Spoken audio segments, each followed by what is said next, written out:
Harmony Farms, Kansas is a sixth-generation family farm located in Decatur County, Kansas. It was founded in 1878, and we still farm the original homestead.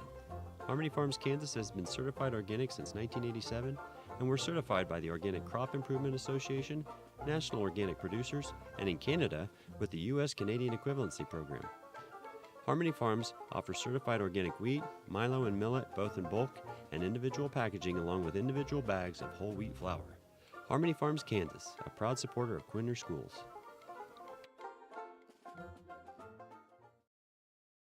Family Market in downtown Quinter is here to provide fuel for Bulldogs of all ages. Come in and check out our variety of fresh produce, the large selection from the meat department, or food from the deli section. Offering weekly specials, Family Market has your family covered.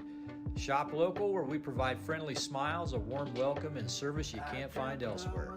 Family Market, a locally owned grocery store, is a proud supporter of all things Bulldog and Bulldog athletics. Edgewater Insurance, located in Waukene and Grainfield, is committed to providing quality insurance products for individuals and businesses. Just like the Bulldogs revel in excellence, we revel in providing quality insurance service to our customers and community. While we specialize in crop insurance, we also offer auto, business, and farm insurance. Edgewater Insurance, a proud supporter of Quinter Bulldog Academics and Athletics.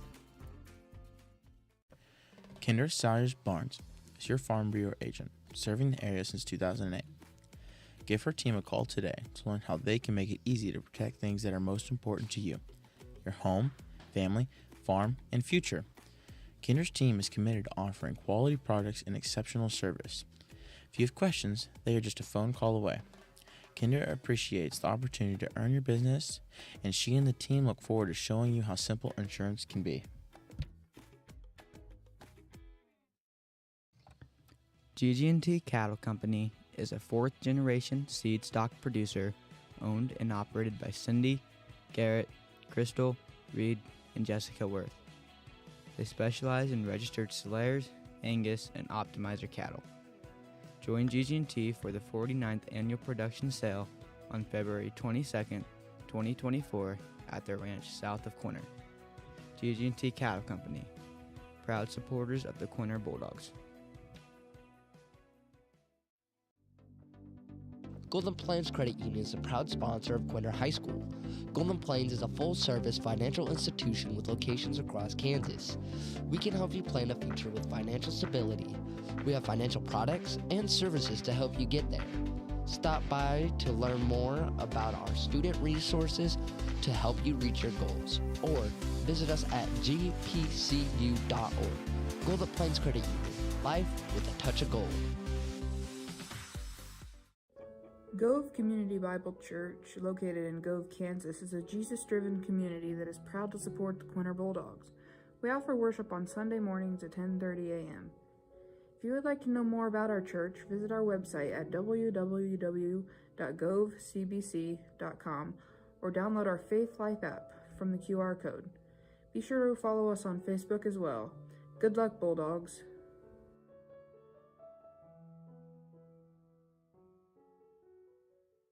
Gove County Medical Center is your 24-hour critical access hospital located in Quinter, Kansas. Since 1925, GCMC has been providing outstanding health care to Northwest Kansas with services such as surgery, physical therapy, radiology, podiatry, orthopedics, lab, and much more. For the right care, at the right time, in the right place close to home, call 785-754-3341. GCMC is committed to others, always. Proud supporters of the Bulldogs. At Beck's, we are farmers at heart. For over 100 years, the Beck family has lived and farmed in central Indiana. We are proud to announce Saline River Seed, your dedicated Beck's dealers now serving farmers in northwest Kansas. At Beck's, we are committed to helping farmers seek new challenges, push boundaries, and innovate in an ever-changing industry. That's what makes Beck's different. For more information, call your Beck's local dealer, Darren Roberts, at 785-299-0126. Located south of Park, Daryl and Frina Kaiser, along with sons Luke, wife Zoe, Dalton, and Trevor, are proud to support the next generation of area farmers and ranchers. The Kaisers raise cattle, corn, and wheat while offering custom farming needs and providing elite, time-tested genetics for their registered Angus herd. With added value in mind and new marketing opportunities, Daryl and the boys believe their breeding program is the one to take your herd to new heights. Join the Kaisers at the 25th Annual Production Sale on the ranch on April 3rd, 2025. Man Farms is your local AgriGold agent. For over 80 years, AgriGold has delivered quality corn and soybean seed to growers with unmatched genetic innovation and performance. Utilizing local in-field trials to gain first-hand knowledge of the best product lines for the area, let us help you with your seed selection decisions. Offering direct shipping or local seed delivery services for your seed needs. For additional information, call Shane at 785-299-0510. Man Farms and AgriGold, proud supporters of the Bulldogs. Selensky Land and Cattle Inc. and Circle S Trucking of Park, Kansas proudly support all Bulldog activities and athletics. Curtis and Kelly, lifelong residents of Gove County, have been in the farming and cattle feeding business for over 30 years, proudly running their family business to this day. They operate a cattle feed yard and also grow wheat, corn, and livestock feed. Circle S Trucking, led by Carson Selensky, has been actively hauling needs of the local area for silage, grain, and manure for 2 years. Selensky Land and Cattle and Circle S Trucking would like to congratulate and support the Bulldogs for that successful year and wish them the best of luck. Smoky Hill Ag is your precision ag service dealer. They offer customized agronomy for your farm, providing precision fertilizer applications with custom chemical blends. Smoky Hill Ag will create recommendations specific to each farmer's needs. With local service and competitive prices over the past 15 years, Smoky Hill Ag provides local ownership, management, and employment with community involvement. Trust them for all of your customized agronomy needs. Smoky Hill Ag, a loyal supporter of Quinter High School. Wagner Manure Spreading LLC was established in 1997 with just 2 spreader trucks and 1 payloader. It has grown into a family-owned business in western Kansas. The Wagner family, with owners Greg and Yvonne, sons Toby, Tyler, Tanner, and their families, all specialize in the stockpiling and spreading of manure. They're also available for any of your hopper bottom needs, including grain, dry fertilizer, etc. If you need pins cleaned, we have plenty of payloader experience, as no job is too big or too small. So contact Wagner Manure Spreading LLC, proud supporters of the Bulldogs. Harmony Farms, Kansas is a 6th-generation family farm located in Decatur County, Kansas. It was founded in 1878, and we still farm the original homestead. Harmony Farms, Kansas has been certified organic since 1987, and we're certified by the Organic Crop Improvement Association, National Organic Producers, and in Canada with the U.S. Canadian Equivalency Program. Harmony Farms offers certified organic wheat, milo, and millet both in bulk and individual packaging along with individual bags of whole wheat flour. Harmony Farms, Kansas, a proud supporter of Quinter Schools.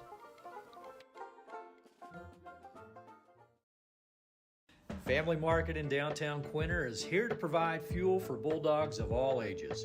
Come in and check out our variety of fresh produce, the large selection from the meat department, or food from the deli section. Offering weekly specials, Family Market has your family covered. Shop local, where we provide friendly smiles, a warm welcome, and service you can't find elsewhere. Family Market, a locally owned grocery store, is a proud supporter of all things Bulldog and Bulldog athletics. Edgewater Insurance, located in Waukene and Grainfield, is committed to providing quality insurance products for individuals and businesses. Just like the Bulldogs revel in excellence, we revel in providing quality insurance service to our customers and community.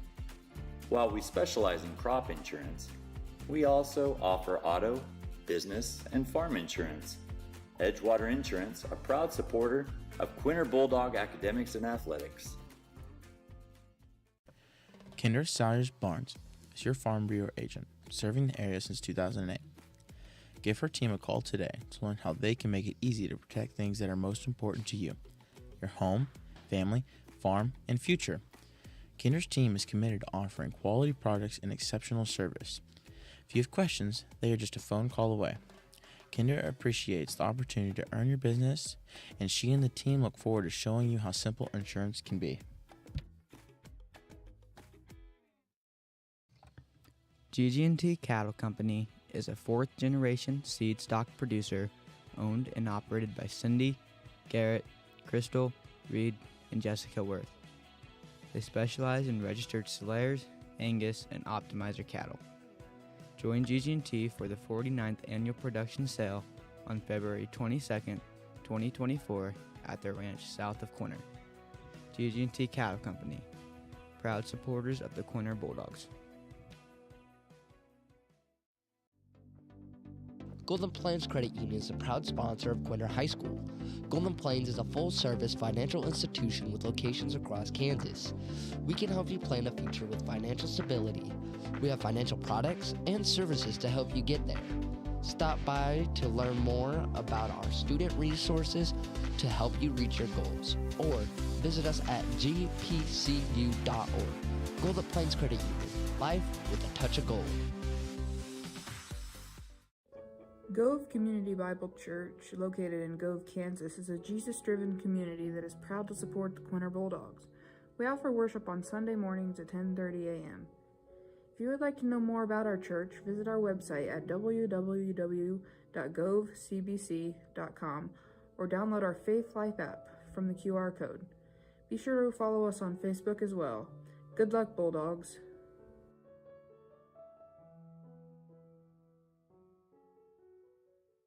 Gove County Medical Center is your 24-hour critical access hospital located in Quinter, Kansas.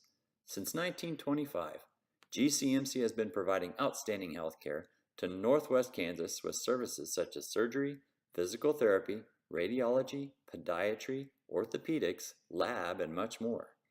For the right care, at the right time, in the right place close to home, call 785-754-3341. GCMC is committed to others, always. Proud supporters of the Bulldogs. At Beck's, we are farmers at heart. For over 100 years, the Beck family has lived and farmed in central Indiana. We are proud to announce Saline River Seed, your dedicated Beck's dealers now serving farmers in northwest Kansas. At Beck's, we are committed to helping farmers seek new challenges, push boundaries, and innovate in an ever-changing industry. That's what makes Beck's different. For more information, call your Beck's local dealer, Darren Roberts, at 785-299-0126. Located south of Park, Daryl and Frina Kaiser, along with sons Luke, wife Zoe, Dalton, and Trevor, are proud to support the next generation of area farmers and ranchers. The Kaisers raise cattle, corn, and wheat while offering custom farming needs and providing elite, time-tested genetics for their registered Angus herd. With added value in mind and new marketing opportunities, Daryl and the boys believe their breeding program is the one to take your herd to new heights. Join the Kaisers at the 25th Annual Production Sale on the ranch on April 3rd, 2025. Man Farms is your local AgriGold agent. For over 80 years, AgriGold has delivered quality corn and soybean seed to growers with unmatched genetic innovation and performance. Utilizing local infield trials to gain first-hand knowledge of the best product lines for the area, let us help you with your seed selection decisions. Offering direct shipping or local seed delivery services for your seed needs. For additional information, call Shane at 785-299-0510. Man Farms and AgriGold, proud supporters of the Bulldogs. Selensky Land and Cattle Inc. and Circle S Trucking of Park, Kansas proudly support all Bulldog activities and athletics. Curtis and Kelly, lifelong residents of Gove County, have been in the farming and cattle feeding business for over 30 years, proudly running their family business to this day. They operate a cattle feed yard and also grow wheat, corn, and livestock feed. Circle S Trucking, led by Carson Selensky, has been actively hauling needs of the local area for silage, grain, and manure for 2 years. Selensky Land and Cattle and Circle S Trucking would like to congratulate and support the Bulldogs for a successful year and wish them the best of luck. Smoky Hill Ag is your precision ag service dealer. They offer customized agronomy for your farm, providing precision fertilizer applications with custom chemical blends. Smoky Hill Ag will create recommendations specific to each farmer's needs. With local service and competitive prices over the past 15 years, Smoky Hill Ag provides local ownership, management, and employment with community involvement. Trust them for all of your customized agronomy needs. Smoky Hill Ag, a loyal supporter of Quinter High School. Wagner Manure Spreading LLC was established in 1997 with just 2 spreader trucks and 1 payloader. It has grown into a family-owned business in western Kansas. The Wagner family, with owners Greg and Yvonne, sons Toby, Tyler, Tanner, and their families, all specialize in the stockpiling and spreading of manure. They're also available for any of your hopper bottom needs, including grain, dry fertilizer, etc. If you need pins cleaned, we have plenty of payloader experience, as no job is too big or too small. So contact Wagner Manure Spreading LLC, proud supporters of the Bulldogs.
Well, good evening and welcome to Friday Night Lights here in Quinter, Kansas at L. Carl Cox Field. Tonight, the Bulldogs take on the Railroaders of Ellis High School.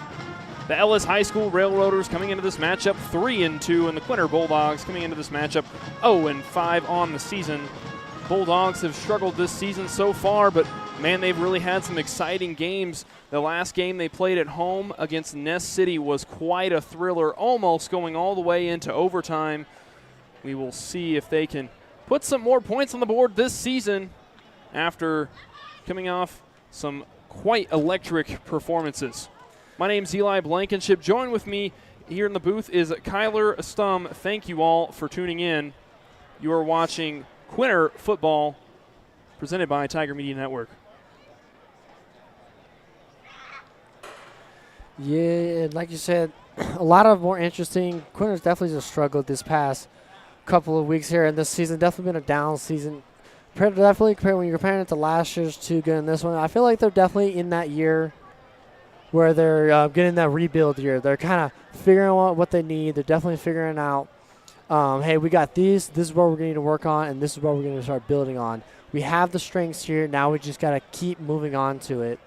And I definitely believe that the team's definitely got the talent for it. I definitely believe in the future years and even probably the rest of the season, I definitely will see more. You'll see them learning more different types of plays, different types of things that will work for them against these other teams. Well, and as I mentioned, that Ness City matchup was quite the game. Polifka charting over 300 all-purpose yards. He was just having himself a night on homecoming night here in Quinter, and Polifka really showing a lot of promise here for the remainder of the season. Yes, I want to see definitely, especially with the last 3 weeks here, including this one. They got this home game.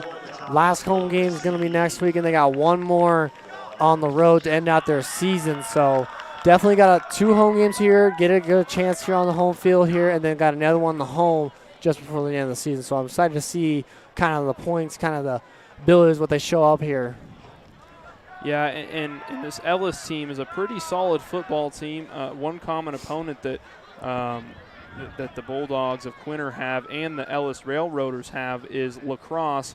Ellis defeated lacrosse in their matchup, and Quinter fell to them. But after that Ness City matchup, this Quinter team has been a completely different team, and they've been very impressive to watch.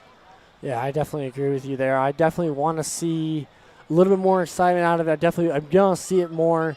Probably maybe some new plays out here, see something designed. Like I said, you got the talent. Now you're going to figure out where it's going to go, where it's going to be set up at. And I definitely know they got the skill for it, know they got the head coach for it. He's pretty smart. We've seen him throughout the season here doing adjusting for it. So it's definitely great to see how this game's going to go. Well, the Railers are going to kick off the football, and Quinter will receive to start the half. Back to receive for the Bulldogs is number 5, Caden Thomas.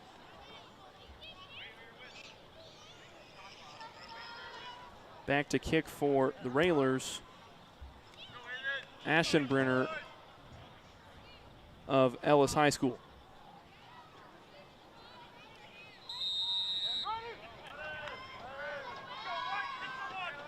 The kick is up, the lights are on, and we're underway. Thomas back to receive the football. He's got it. And he's taken down just past the 15-yard line. And that is where Polifka and his offense will take over. Yeah, we're going to see Polifka come out here. We're going to see they're going to start out their game. Let's hope they start out a little strong here. Get some, maybe catch Ellis off of something they weren't ready for. You know, teams will probably watch film, probably kind of study what they've been doing throughout the season. So got to come out here and do something new. That's what I feel like you get to the end of the season. You pull out all the stops, bring everything you got in that playbook, bring it to the field. Polifka's got 2 running backs in the backfield. He's back to receive the snap, looks to throw. He had a man, couldn't quite hold on to it. A good read from Polifka. Havlis just a little bit too slow on that route, just couldn't quite get his hands on it. And I think that was also kind of a combination because you kind of saw him kind of looking to his right there, and that was 18 Noble for the Railroaders, kind of right there on his tail. Wasn't sure if he was going to get hit straight away. Wasn't sure it was nerves. But you said right there. That was a good play, though. You had a wide open man right there in the edge. You see here right there, and there was another one open on the right side. So love the play design. Some motion across the backfield. Polifka's going to keep it. He'll go up the middle for a gain of about 3 on the play. 5 on the play. 3rd and 5 coming up for the Bulldogs. So that's another good play. You got to come out there with a quick pass, trying to get just a lot of yards there, and then you stick with the fake handoff and then keep it right up the middle. That was a great play. Got about halfway to where you need to go. Now you got to finish picking up those yards. Keep going down the field and get the first down and keep moving. Polifka's got one in the backfield to his left, to his right. 2 receivers out left, 1 out right. Flag goes up and a false start called on the offense. That will push the Bulldogs back some yardage. Yeah, and that's not what you need to start out this game. Going to flag that quite a bit early. Maybe a little bit of excitement here, Like I said, last 2 football games, they want to get something going here. So if it brings them back, 3rd and long, so you're probably going to see a little bit different. It looked like he was going to keep that and go up the right side there. So I don't know if he's going to keep the same play there, or it looks like might be change it up a little bit, go back to a pass like they did that first play. Polifka's got 2 receivers on both sides. He's in the shotgun formation. Here's the snap. Polifka back to throw. He'll keep it himself. He's got room to run. He's still on his feet. Breaks a tackle, still on his feet. 2 people finally take him down. It took 2 railers to pull him down just past the 25-yard line in Railers territory. What a great job by Polifka there. If you see here, kind of stepped back, had pressure on both sides, saw the gap, and he just took it in down the field, and you could see him. Broke a tackle, dragged one man at least 10 yards, and finally another one came in there and pushed him to the ground. Well, and that's somewhere Polifka really excels is the running game. He's a dual-threat quarterback. He can throw the ball, but, man, he can sure run it too. Polifka under center.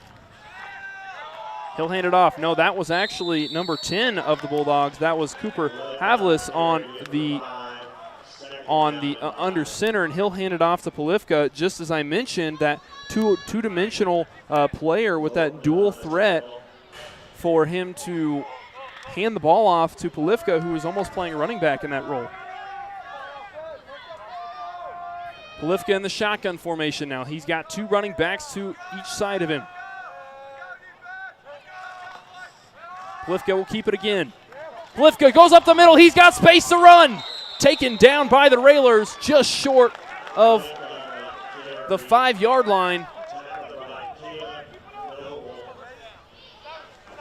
Looks like it's going to be a first down there. So this looks like 1st and goal. So that's great. This is a great way to come out here and start this game off. You know you've had rough seasons, but now you're getting out there. You're showing them what you can do, and it's great to watch, especially when you get that 3rd and 10 there after the flag. So love to see it, like to see the motion. I want to see more of it tonight. 1st and goal now for the Bulldogs.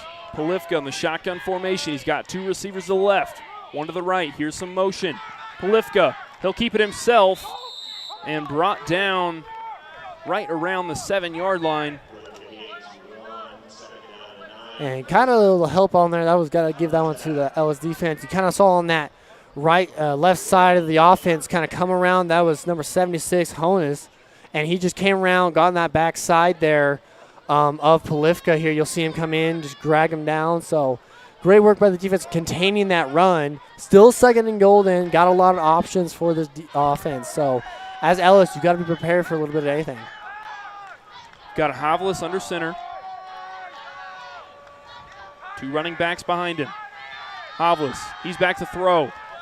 Lobs one into the end zone, incomplete. Intended receiver number 1, Cale Hargett, and that will force a 3rd down for the Bulldogs. And if you looked at Hargett going out there, him and I couldn't see quite who the defender was there. They were kind of going back and forth, so it was great coverage by Ellis defense keeping that pass. But then if you saw, they were running like a 5-3 there on the line, so they were kind of participating in that run a little bit, and they brought great pressure on him, Plavlis too, so great work on him to get that pass out.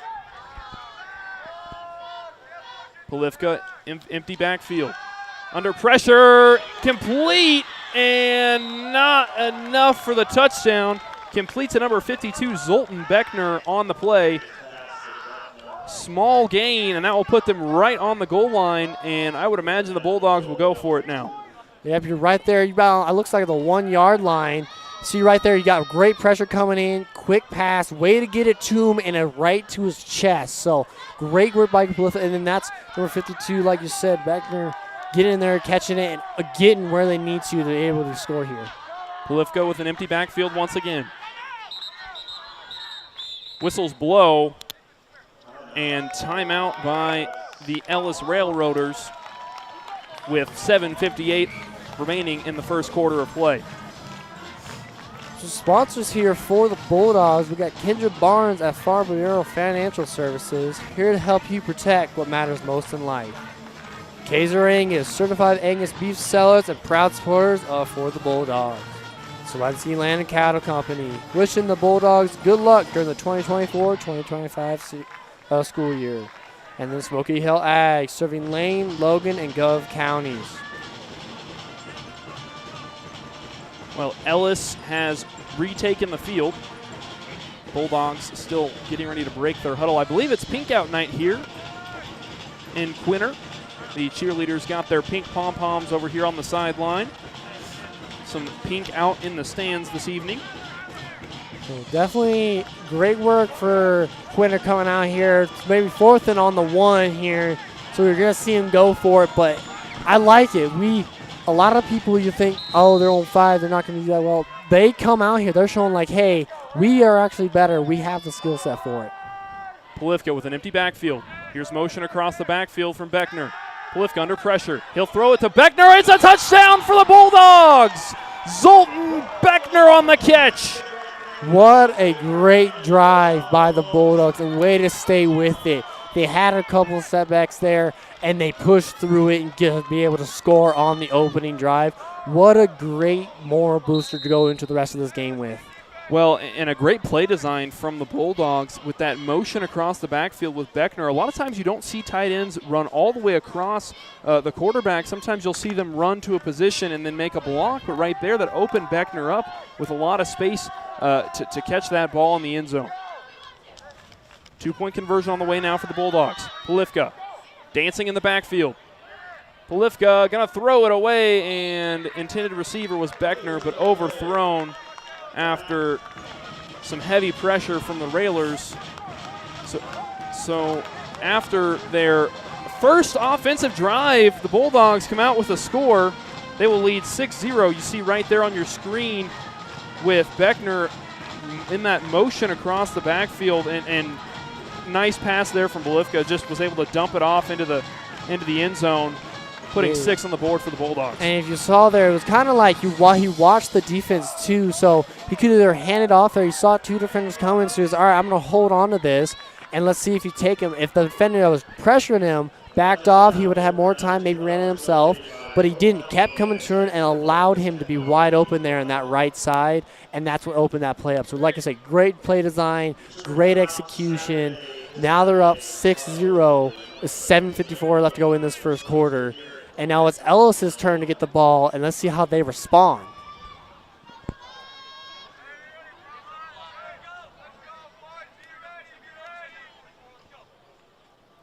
So number 1 for the Bulldogs back to kick, that is Cale Hargett. And a little bit of a onside kick try there. Almost was a squib kick in a way. And that was an unsuccessful attempt. And now the Bulldogs will take over just short of midfield. You know, the Railroaders here definitely going to see a lot of kind of pressure. Now the pressure's on them. They want to be like, all right, we got to defend our record here. Let's push it down the field. Bulldogs now have that momentum. It's going to send them back up here. All right, we're up, guys. Let's defend this. Let's keep this up, and let's keep this momentum going here on this defense. Under center. There's the handoff for the Railroaders, and taken down past midfield.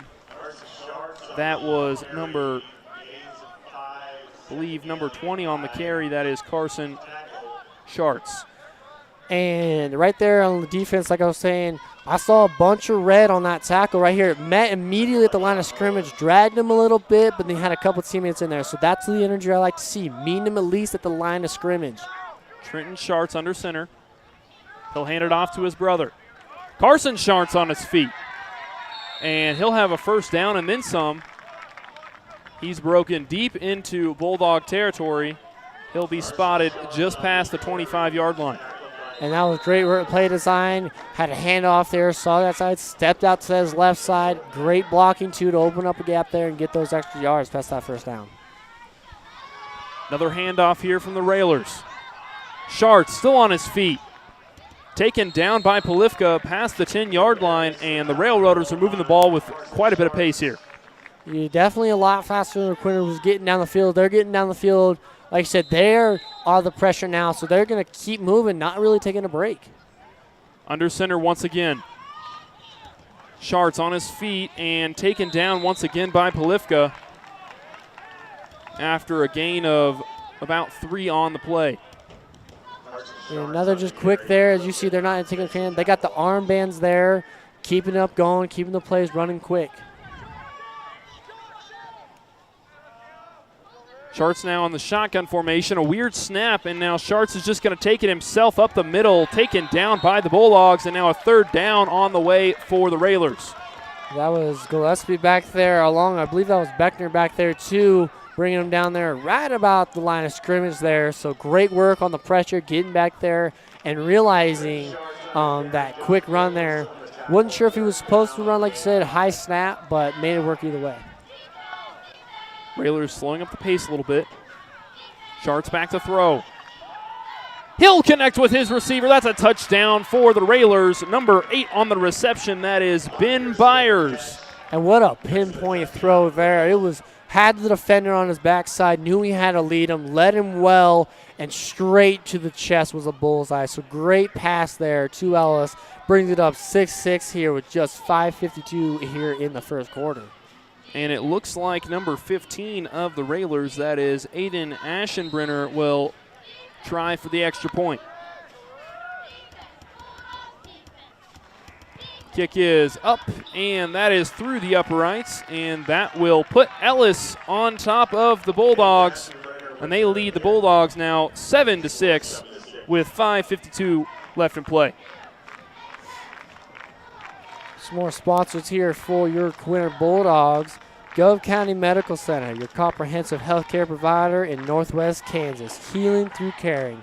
Gove County Medical Center. Family Market, your hometown grocer. Go Big Red. And GG&T Cattle Company. The Worth families are proud supporters of the Quinter Bulldogs.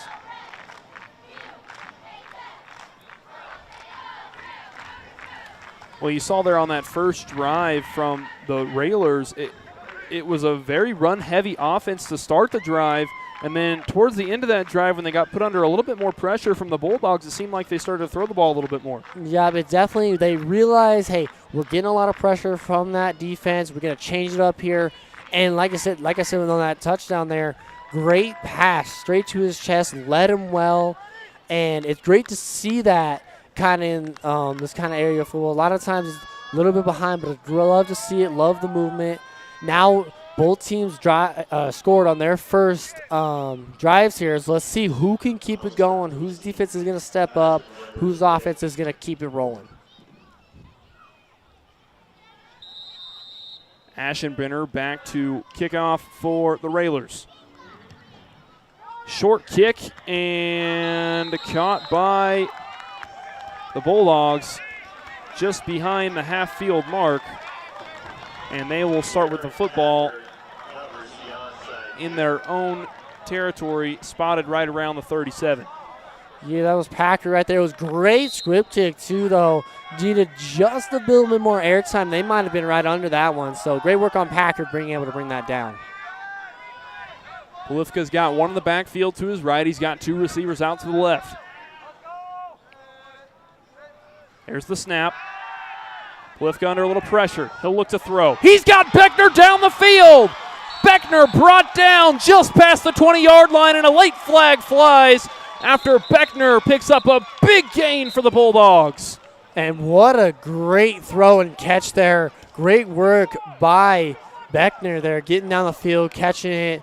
And I'm trying to wonder what the flag was because it came right there on the end of the play. Looks like a personal foul is called on Ellis. It looks like he was doing targeting motion there as we get another replay here. Downside. And no, looks face mask there. Grab the kind of, horse collar, excuse me. Grab the kind of end there. So it's going to move the Bulldogs even further. So it's 1st and goal once again. And both these teams moving well here. Polifka in the shotgun formation. He's got 2 receivers on both sides. Here's the motion from Beckner. Polifka, play action. Tosses it into the end zone. No one there to receive it. Now 2nd and goal for the Bulldogs. And I got to give credit there to Fishner there, putting a lot of pressure there. You saw him came straight out, gunning for Polifka. Polifka just getting rid of it, and that's what I like to see too. If you got the pressure, know you can't rid of it. Instead of taking that loss of down, being back so far, be able to get rid of it without throwing it into the defender's hands. So great work by him being able to get rid of it out of bounds. Polifka, no receivers on either side. He's got 2 in the backfield. Havlis under center. He'll hand it off to Polifka. Polifka on his feet and brought down just behind the 5-yard line. Now a 3rd and goal on the way for the Bulldogs. So the Bulldogs in a kind of situation now, about 6 or 7 yards away from that goal line, 3rd and goal. So you might see a pass come out here like they did in the touchdown. Not quite identical. Definitely maybe something up to that left side. But some quick, some to get into that end zone here so that way they don't have to try another 4th down. Polifka in the shotgun formation. He's got 1 to his left in the backfield. Polifka drops back to throw under pressure. Pass is tipped and almost picked off by the Railers. That was number 20 on the coverage. That is Carson Schartz with the almost interception. Yeah, like I said right there, another kind of quick play in there. And he came around that right side offense, pressuring up on that Quinter offense there, not giving him time, getting past that then. So they got to figure out how they're going to stop this defense coming so quick. As you see right here, that's number 2, Chance there coming up that right side. So had to get rid of it quick. Couldn't figure out where to run either. So great work by Ellis defense here. But this is a similar situation that they were in last time they were down here. So timeout taken by the Bulldogs. 4:37 on the game clock. And the Bulldogs trail the Railers just 6-7. And a big 4th and goal coming up now for the Bulldogs.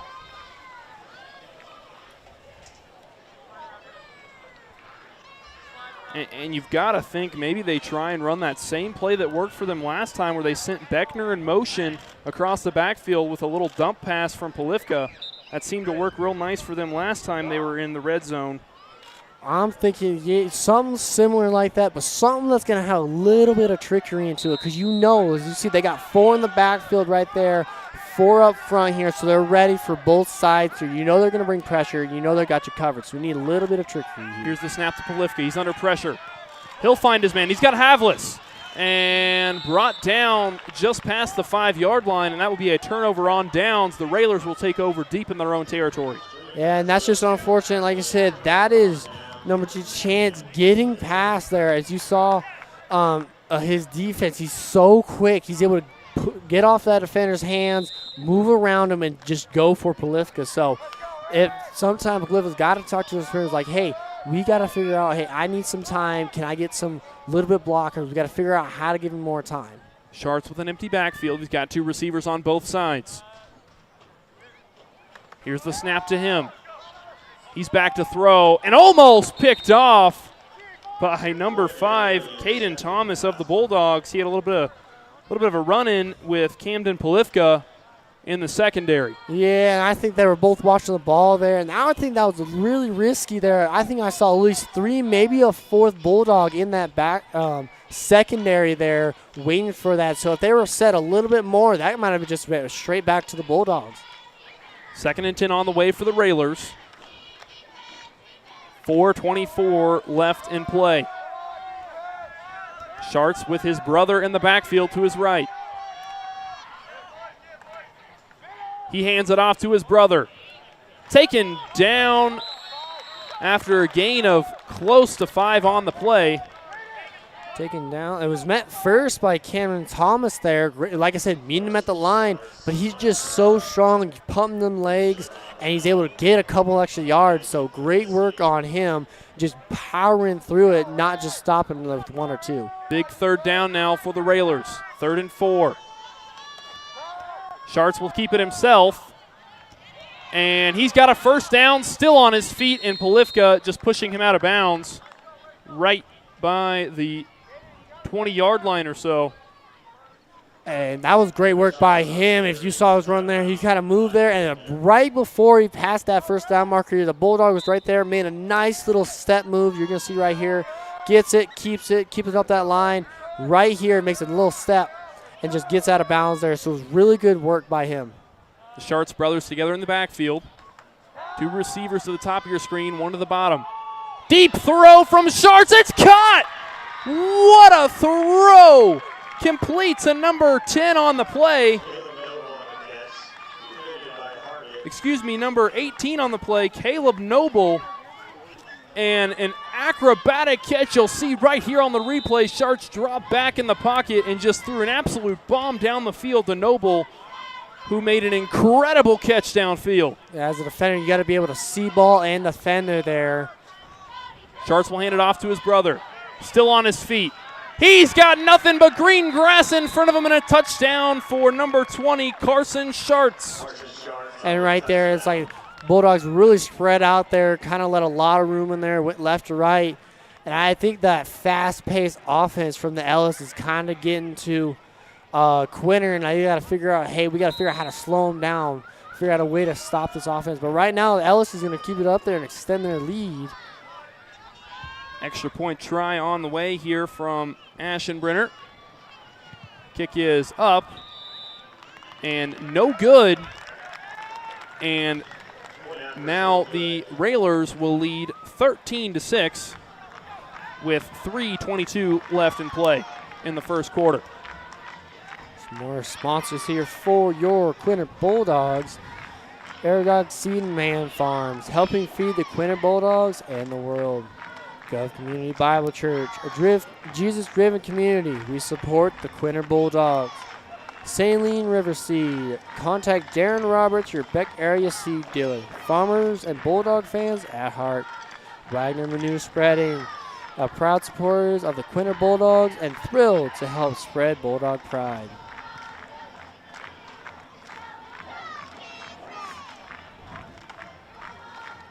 So the Bulldogs will attempt to even the score here with this drive.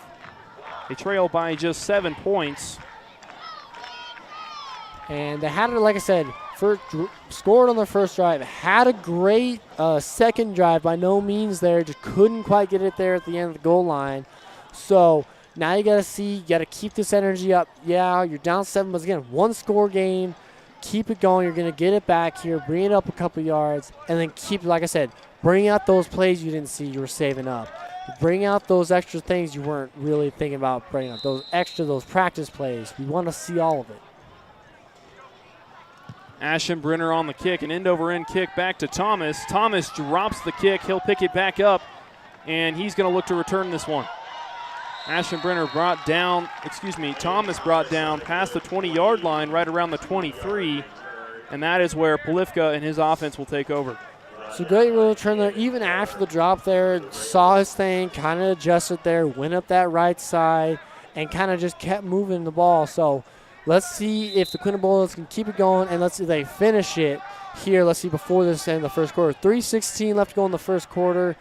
Down 7, you've got it. Polifka in the shotgun formation. Motion across the backfield from Beckner, and they'll hand it off to Havlis. Havlis still on his feet. Havlis taken down past the first down marker by number 20. That is Carson Schartz. And the chains will move now for the Bulldogs. What a play design. I don't know if you saw back there. I believe it was a double reverse. They handed off. I couldn't see who the first one is. And then handed off to Havlis. And he just went straight around right here as you're going to look here. Looks like handed off to Becker and then handed straight back over here and just ran it around the defender and up the field. Well, it was almost like a running flea flicker kind of play.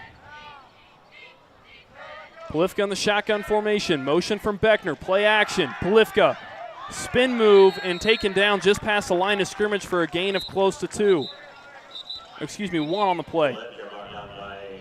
2nd and 9 coming up for the Bulldogs. And Polifka's helmet comes off as he jogs over to the sideline.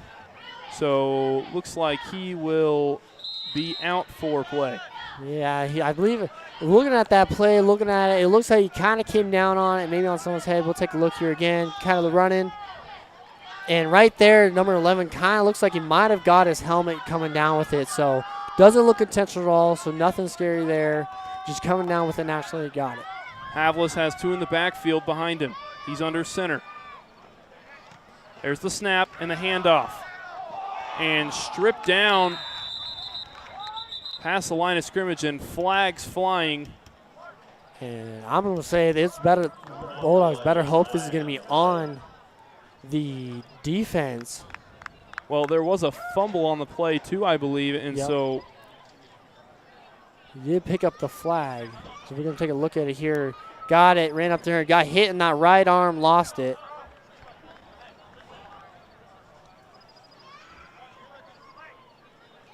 Still awaiting the call here as the officials. Face mask called on the Railers, and that's going to be a pretty costly penalty, and it's going to cost them a turnover.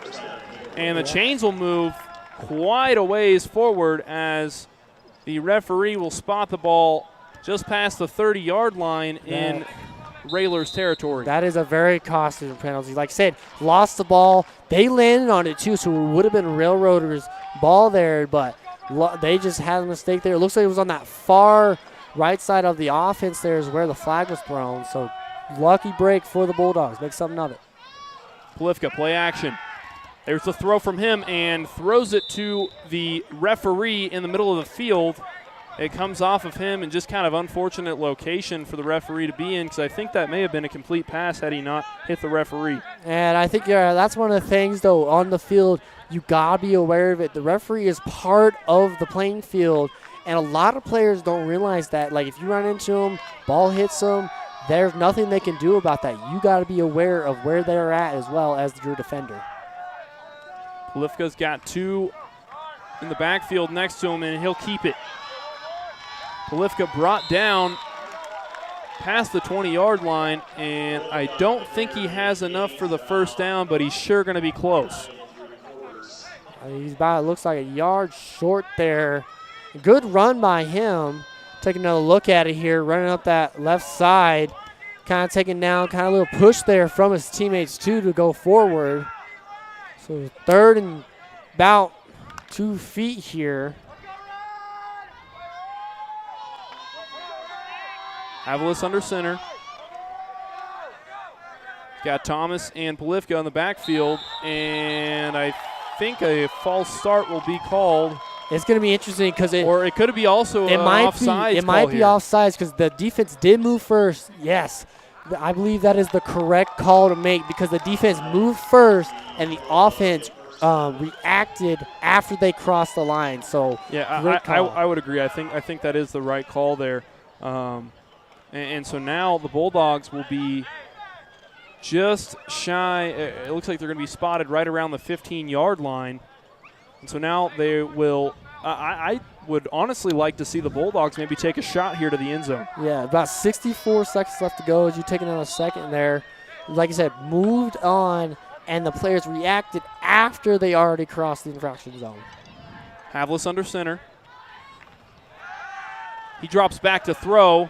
He's got one pursuing him. Throws downfield to Polifka. That's a touchdown for the Bulldogs. A flag in the backfield. We'll see what the call is. This might come back, but at the moment, Havlis will connect with Polifka for a touchdown, and a penalty is called on the Bulldogs, and that will move them back a bit of distance, and it will be a replay of first down. Taking a look there, right there, that left side kind of falling there. They brought a lot of pressure on it. The defense was kind of trying to get ready for it, or excuse me, the offensive line was trying to get ready for it, and just couldn't hold on to it. So great work, great play design. Just had that, like I said, mistake there. Still first down. You're back quite a ways, but You've got a lot of plays to go work with here. Polifka in the shotgun formation. He's got one to his right in the backfield, 2 receivers out left. Polifka, he'll pitch it off to Thomas. Thomas on his feet, still on his feet, pumping those legs. He's got a first down. The ball pops out, but I think he was already out of bounds. Looks like he may have stepped out before the first down marker. And now 2nd and about 4 left to go for the Bulldogs. But what a recovery, though. Great play option. Way to get around that defender, and he turned on those burners and got down that field. So might not have been the first down, but compared to where you were right here, pitch outside, had a defender, and just turned it and went. So great work by him. Now they're back to where they need to be. Polifka in the shotgun formation. Polifka will keep it himself. Runs out wide and taken down after gaining 2 yards on the play. 3rd and 2 on the way now for the Bulldogs. Yep, here we go. Another 3rd down situation. So defense is quite similar to this one. This is where they got jumped on last time. Although it was close for the offense, hey, got to calm down. If we're going to call a double take, maybe get them go, but let's run the play, though. Don't forget about that. Be able to get ready, and let's just get this first down. Bulldogs break their huddle. They've got Havlis under center. Havlis will keep it himself as he dives straight through his offensive line, who will push enough for him to pick up a first down with just 5 seconds remaining in the first quarter of play. Yep, got the first down. That's all they needed. And that's a great job by just getting that first down. I think that was the more play to go for than the score. So I love it. Fresh set of downs going into the next quarter. Well, at the end of the first quarter of play, the Bulldogs trail the Railers 6-13. When we come back, 1st and goal for the Bulldogs. Harmony Farms, Kansas is a 6th-generation family farm located in Decatur County, Kansas. It was founded in 1878. And we still farm the original homestead. Harmony Farms, Kansas has been certified organic since 1987, and we're certified by the Organic Crop Improvement Association, National Organic Producers, and in Canada with the U.S. Canadian Equivalency Program. Harmony Farms offers certified organic wheat, milo, and millet both in bulk and individual packaging along with individual bags of whole wheat flour. Harmony Farms, Kansas, a proud supporter of Quinter Schools.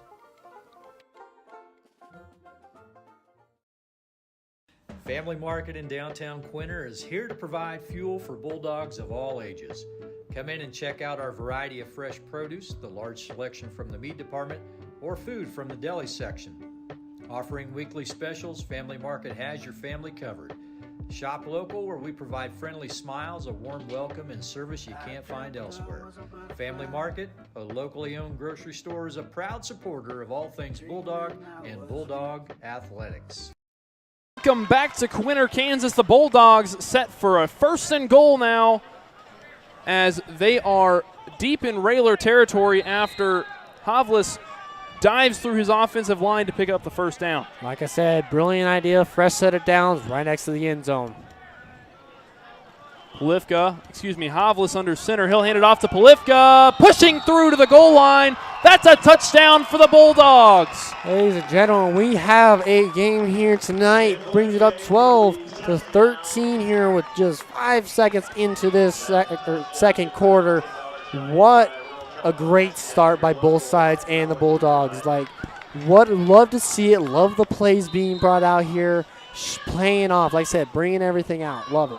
Well, this will be an interesting call here from the Bulldogs to see what they elect to do if they're going to go for the 2-point conversion. It looks like they will, or maybe not. It's hard to tell here. I think that's what they'll do, but if they go for one, they could tie it up here.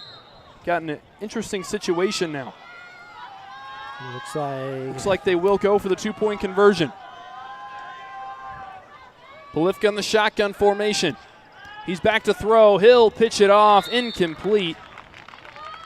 And with a no good 2-point conversion, the Bulldogs will trail the Railers 12-13. Okay, so you just saw that replay right there of that touchdown. Great work, great job. That's definitely being a ball game here. Well, and a lot of people on paper thought this game was just going to be a blowout, considering the Bulldogs had that common opponent of La Crosse with Ellis, who took down La Crosse. But as I mentioned, after that Ness City game, we've seen an entirely new Bulldogs football team. And I'm loving it. I think they're loving it.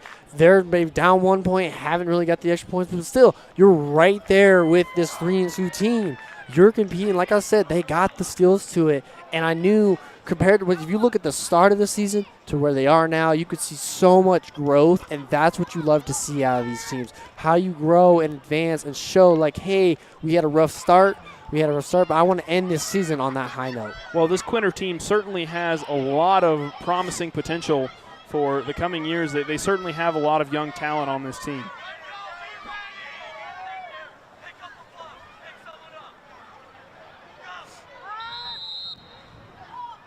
Hargett will be back to kick. They will try for an onside kick, and the Railers will recover the football. That is number 30 who jumped on the ball there, Camden Keller, and they will take over. Yeah, it's definitely interesting. Both sides tried a little squib kick, and then Quinter's only done their little kind of side kicks there. So I like to see kind of where the motivation is behind that. Maybe get an extra point, maybe get it back quick here. But now it's time for Ellis' turn again to respond. Schartz under center. He's got two in the backfield behind him. He'll pitch it off to his brother. Schartz, spinning out of bounds, will be taken down by two Bulldog defenders. Gain of about 3 on the play. Yeah, and so what the Bulldogs now have to work on is like, yes, their run is good. We got to start meeting them earlier. Meet them. Yeah, they're getting 5-6 yards here. Sweep outside. But they got to meet them earlier, get less yards on those runs, because those are just setting up to have more in their playbook. 3rd and 5 versus 3rd and 8. It takes a lot of there's very different plays that are available for you. 2nd and 7 on the way now for the Railers. Schartz under center once again. And I believe that will be a neutral zone infraction on the defense. Yep, like we saw earlier there. Again, it's the offensive line reacting right there. See, he kind of got there. That was number 45. Gillespie meeting that in there. And at the end, again, reacting to him already crossing that line. So it's going to push him up there. Now 2nd and about 3. And so, like I said, that's one of the things you got to clean up. Those little flags there, those are what you're costing yards. Just under 11 minutes left in the first half. Schartz in the shotgun formation. He's got 2 receivers on both sides. He'll keep it himself. Schartz still on his feet. Running outside. Breaks another tackle. Brought down just past the 25-yard line, and a big run there from the Railers. Great play design. That whole play, you didn't even see him hesitate to throw that ball. And he would grab it, took off immediately. As you saw, the whole idea of it was to spread out that Quinter defense there, open up so much gap, and allow him, because one-on-ones is going to be so much easier than one-on-5s, and that's why that play works so well. Schartz with his brother in the backfield to his right. Here's the snap to Schartz. Schartz going to look downfield. He's got a man. That's a touchdown for the Railers. What a play design right there. Winner, run to that outside, threw it downfield, got him thinking. Secondary on Bulldogs, we got to be able to watch that. So great work on Fool in secondary. Think you're going to commit, step up, and then you're able to get it downfield in the end zone. Number 18, Caleb Noble on the reception for the Railers. And now decision time for the Railers, and it looks like they're going to go for 2 this time. Motion. There's the snap, and complete after a just acrobatic throw from Schartz. Yeah, I agree there. Had 2 red jerseys on him, kind of pulling him down, through it, kind of falling as well. So impressive throw nonetheless. Here's the replay right here. Under pressure had 2, that was the touchdown. So there's the touchdown right there to Noble. Had a nice throw downfield, rolled out of that pocket quick, and found his man downfield. And so after that offensive drive, the Railers will lead 21-12 with 10:14 remaining in the first half. Let's finish off some of these sponsors for your Quinter Bulldogs. Harmony Farms, organic farming that is harmony with nature. Edgewater Insurance. For all your insurance needs, contact Edgewater Insurance in Waukene and Grainfield. Golden Plains Credit Union, encouraging the students to go for gold on the court, field, and in the classroom.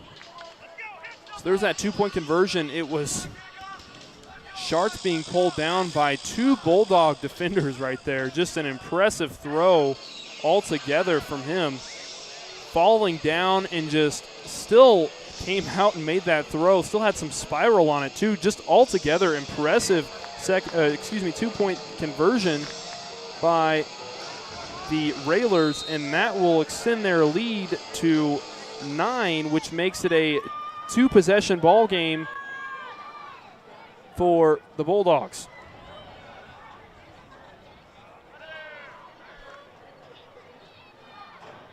An end-over-end kick from the Railers, and Thomas is back to return it. Taken down right around the 20-yard line, and that is where the Bulldogs will take over for their next offensive drive. So it's again, both teams just going down, making those plays. Like to see it. About 10 minutes left to go here, and you said in the half. Down 9, you said, but still in it well. You're going to keep driving, keep doing what you're doing. Hopefully the defense is going to catch up to you later, but Bulldogs has got it here. Polifka having a bit of a chat in the backfield with his running back, Thomas. Polifka under pressure. He'll keep it himself. Met just past his offensive line by number 20. That is Carson Schartz on the tackle. Got a gain about 4 there. So moving the ball, those are the kind of plays you need. Looks like he was going to try to roll out left, either run, maybe had a pass in it. Saw there was a lot of pressure there, so he's going to back off right here. Saw the pressure coming up, going to back off that right side and just get that one-on-one and get some positive yards and put him in a better spot. Havlis is under center. He's got 2 in the backfield. Havlis will pitch it off to Polifka. Polifka will take the ball up the gut, and not much yardage there on that play. Looks like about 2 yards on it. It's about 3rd and 4. It's not bad yardage for a 3rd down. So, like I said, just need to figure out what's working. Like I said, I always believe Trigger is one of the things that this team could have been well. They're quick. They're smart off the ball. You just got to be able to use it when to use it. That couple of flea flicker play we saw earlier. Let's see what they got here. Polifka in the shotgun formation. He's got 2 receivers on both sides. He drops back to throw. He's got a man. He's got Beckner. Beckner makes it into Railers territory, and a fresh set of downs on the way for the Bulldogs. Right there. I'm loving this. Nice little out route from Beckner. Hit it out here, hit that out route, beat his defender on the step, which is a big key as a receiver. That's one of the things you got to do. You got to be able to beat the receiver. That way you're ahead of him when your quarterback leads you on that pass, and you got to turn upfield, and that's what he did. Get those extra yards into railroad territory. Well, that's a name we've been calling all night long. Number 52, Zoltan Beckner, just really showing out tonight in that tight end position. Polifka in the shotgun formation once again. Drops back in the pocket under pressure. He's got his man. Wow, what a throw from Polifka after 4 Railroaders are just right there in his face. It was complete to number 1, Cale Hargett on the throw. What a great, you're going to see right here is rolling out here. Here comes the pressure. Gets rivet right there, right to it. Way to see the field. As you saw him at the beginning, for looking to the left side, scan it, saw defenders, saw that was Hargett out there, be able to get to him. That was great work. Polifka's got 2 receivers on both sides. Motion across the backfield. He'll hand it off to Beckner. Beckner met by multiple Railroaders. Gain of maybe one on the play, and now a 3rd and 3 on the way for the Bulldogs. Yeah, right there, the kind of getting outside was work, and it was just that outside offender there. You're going to see right here, that outsider get loose, grab him by the jersey, slow him down. And so great work by the other defense being able to shake hit their blocker and then get around and be able to slow him down right at that line of scrimmage. Polifka by himself in the backfield, and a flag comes out in the Railers secondary. False start will be called on the Bulldogs, and they'll move back some yardage. Yeah, I believe that was one of the, I believe right next to the center there, it looks like where he was pointing. So going to bring him back there, 3rd and long. Yeah, that left side. So let's see what they can do here. Polifka back to throw. He'll look downfield. He's got a man. Hargett just couldn't get his fingers on it. A great read there from Polifka, but a 4th and long on the way for the Bulldogs, and now it's decision time for head coach Cody Corwin. Yeah, this is a tough decision. A lot of teams will punt here. It's definitely hard. 7:32 left in the second. You punt here, you're putting on your pressure. You're like, hey, we got to step it up on defense if we do. Looks like they'll go for it on 4th down. Polifka back to receive the snap, and a fake play there, and he'll go ahead and punt it. And an excellent punt there from Polifka, as they have now pinned the Railers right along the 3-yard line or so. And a nice little trick play there from the Bulldogs. I'm surprised he was able to get that punt off the lane. They've had a lot of pressure there. It was great work by him. Gave it to his offensive line too, opening it up, being able to get it. That punt off wasn't the highest, but as you saw, got it inside that 5 there. So let's hope this Quinter defense figures out a way to meet them at the line, and then also on the coverage, stick with the man, see ball and see man. Sharts in the shotgun formation. He'll hand it off to his brother. And not very many yards on the play as he is wrapped up just past the line of scrimmage. Carson Sharts on the carry. And that one for Ellis was just getting out of that 5-yard line, trying to get away. And so that way they can step back, maybe make a pass there, not risk that safety so much. Still not out of the woods yet, as it's basically on the 6-yard line. So he's standing on that goal line. Sharts brothers in the backfield together. There's the motion. Now back to throw. Big throw on the way. It's caught with tons of room to run. That will be an easy touchdown for number 8 on the catch. That is Ben Byers on an absolute bomb from Sharts.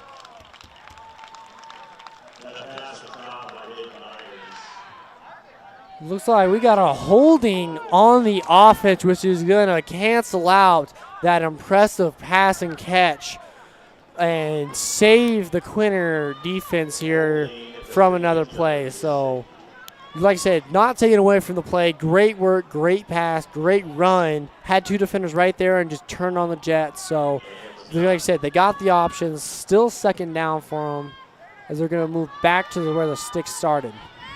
Well, that's really going to hurt the Railers. That's with just 6:37 on the clock left in this first half of play. Yeah, if you saw the defender, he kind of grabbed him, turned on him, and he didn't give any breathing room as he kind of pulled him down. So definitely a good call, not just made up here. Sharts in the shotgun formation. He looks to throw again. And thrown over the head of intended receiver number 5, Owen Richards. Now 3rd and long on the way for the Railroaders. And it looked like he was a little off balance while throwing that one. As you saw, kind of lean back a little much. And that's not something you normally see. We've seen from his passes tonight. As you saw the play earlier, nailed that dot to Byers. So 3rd down and 10, you definitely might see another pass. Maybe you see that spread out run again that we saw earlier that got him quite a few yards. There's the snap to Sharts. High snap. Deep throw on the way. He's got his man, number 8, Ben Byers, with room to run. The diving tackle from the Bulldogs can't get them anywhere, in a touchdown yet again from Ben Byers. Yeah, right there. No flags this time. This one's going to go all the way end zone. Runs a similar play, just had it open. He's got this height and speed and used those long legs just getting down the field. Ben Byers, 5'11", 150 pounds. So definitely has that build for getting down the field, and it shows there. So great pass once again, and then a great just speed. So Ellis will go up 6 more points, and now a 2-point conversion attempt on the way. There's the snap to Sharts, and the 2-point conversion is good to number 1, Baylor Bourne. And the Ellis Railroaders will now lead the Bulldogs 29-12.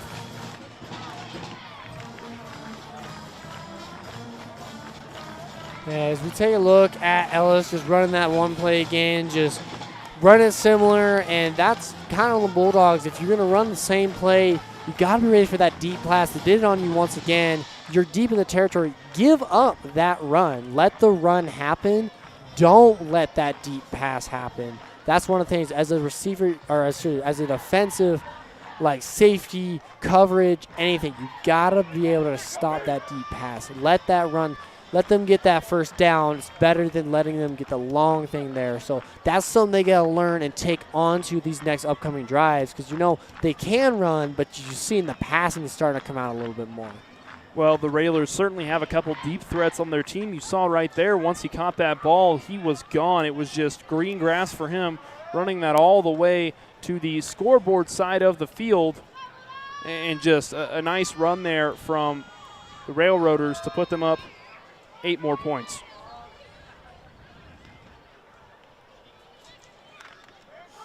So 6:21 left to go in the half. Ellis leads 29-12 here in the second quarter, and we're just seeing more Bulldogs still in it. Definitely not counting themselves out yet.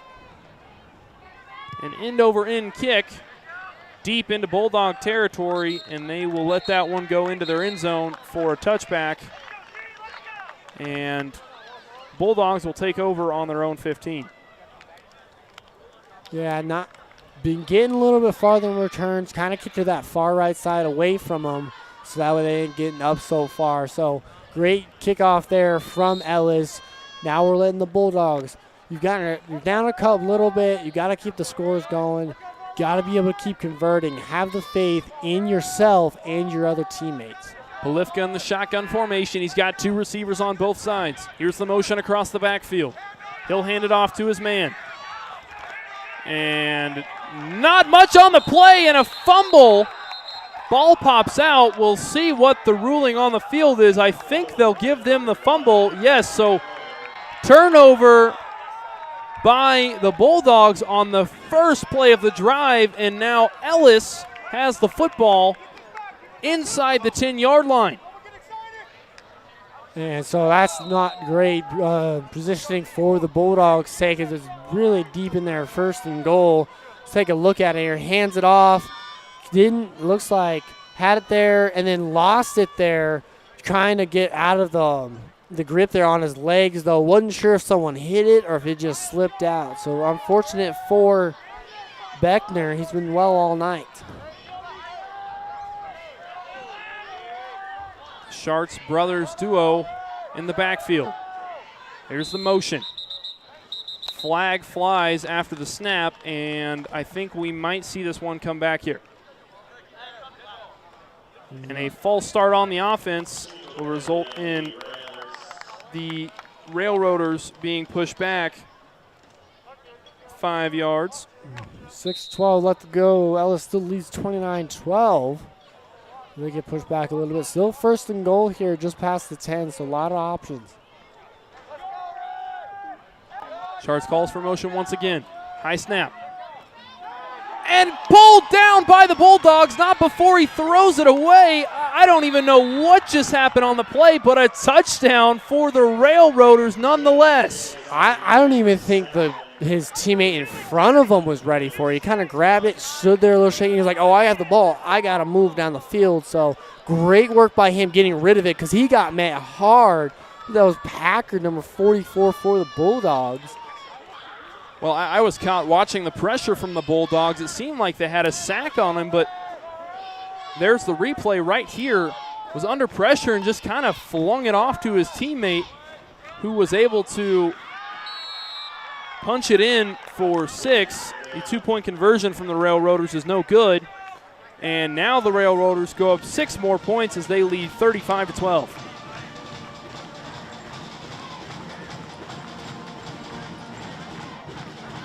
Like I said, Bulldogs got this game and then 2 more, 1 more home game next week, and then their last game of the season the following week.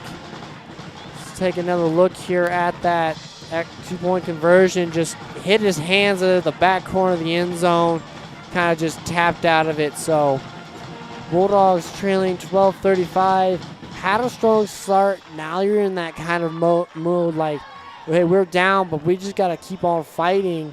And they don't want to give up now. That's the one thing you shouldn't do too early is give up on yourselves because you're giving up on your team. I believe, and they should believe, that they always have that chance. They had the motivation. They just got to find that drive again through that Ellis defense. So number 5, that is Caden Thomas back to receive the kick for the Bulldogs.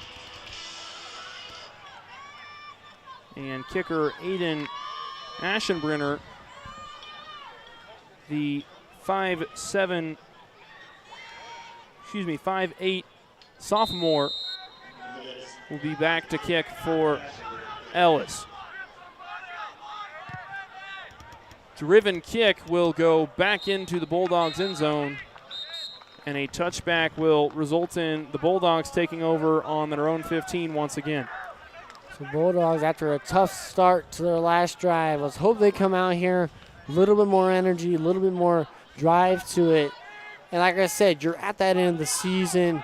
Let's pull out all the stops. Let's see everything. Like, I know in practices you all have those plays where you're just running. They're fun plays, but also might be effective if you bring it out at the right time. Polifka by himself in the backfield. Here's the snap to him. He'll roll out to his right. He's got his man. And that is number 5, Caden Thomas on the reception, who is brought down after a gain of about 4 on the play. And then that Ellis defense is just so hard to do as I'm watching them. They're really good at kind of sitting there, letting maybe the offensive line think they got control. And as soon as that quarterback rolls, they just kick those arms, get out of the way, and put a lot of pressure. Polifka in the shotgun formation once again. 2 receivers on both sides. Here's the throw from Polifka, and it looks like his man wasn't quite ready for the pass. That was number 10, Cooper Havlis, the intended receiver on the play. And now a 3rd and 6 on the way for the Bulldogs. Yeah, I think it was just meant to be a quick in and out. 4 defender got to him. And I think Havlis clearly was like, as he was turning, the ball was going straight past him. So like I said, it was a little bit too quick on their end. Bulldogs will set up in the same formation. Here's the snap. Polifka under some heavy pressure and can't find his man. Incomplete pass. 4th and 6 deep in their own territory. And I would imagine we see a punt coming here for the Bulldogs. I'd have to agree there as Polifka comes out. And that's just a rough thing for them. They had it going, trying to get some passing going. It was working for them earlier. They're getting a lot more pressure, and they're becoming tired a little bit too here as we get close to halftime. Need a little bit more relaxed breakers. That's why probably Polifka's out. Hargett back to punt for the Bulldogs. That punt will be down right around the 30-yard line, and on the reception, that was Caleb Noble, who brought it back past the half-field yard line. That was right around the 32 where he is spotted. So a nice return there from Noble. 5 left to go here in the second quarter. 35-12. Ellis Railroaders just keeping on that pressure and looking to extend it here. The Bulldogs got to figure out with that pass. They're learning the run a little bit better if you've seen it. It's the pass they got to figure out. Got to stay behind that defender. Schartz rolls out to his right. Looks deep downfield. Can't hold on to it is number 18, Caleb Noble. Seems like that's one of his go-to guys who was in double coverage from the Bulldogs. Better coverage there. As you said, double coverage. Had a free man out there. And there was another Railroader out there, too.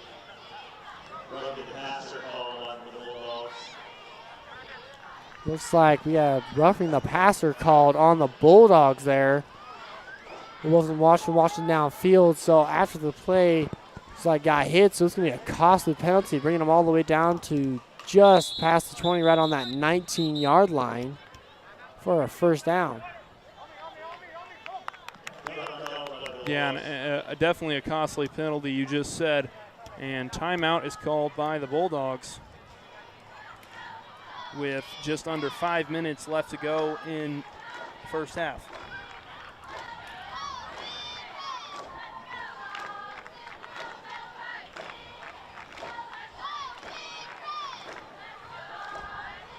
Look at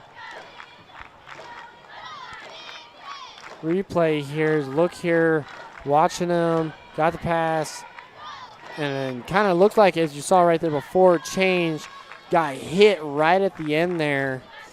And that's just something you got to be careful of too. And, you know, motions might run a little bit high. That's something you kind of get a little bit loose about things. That's one thing you got to also work on. You're getting tired, you're getting loose. You got to be able to stay upbeat and be able to stay, hey, this is what I need to work on. This is what I need to avoid as well. And that's something that as the game goes on, as you're down or as the game gets deeper into it, you feel more intrigued in the game, kind of lose yourself, let your body flow. You got to stay on the ground, on your feet.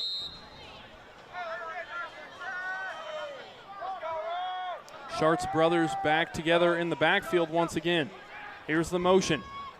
Noble takes the handoff. Noble still on his feet, taken down by the Bulldogs, but not after gaining enough what looks like for a first down, and that will be enough to move the sticks. Now 1st and goal on the way for the Railers. Just on 5 minutes left to go. The Railroaders looking to extend the lead here as they've done great work here tonight. It's definitely proven that they've got the skills for it. They're showing up here tonight. Here's the snap. He'll hand it off. Ripped down by number 5 on the tackle. That is Caden Thomas, who wraps him up and limits the amount of yardage the Railers will pick up, and now a 2nd and goal on the way for them. And you look at it here, coming out that left side, just grabbed him, got him by that right shoulder pad there, and brought him down with me. Brought him down with him.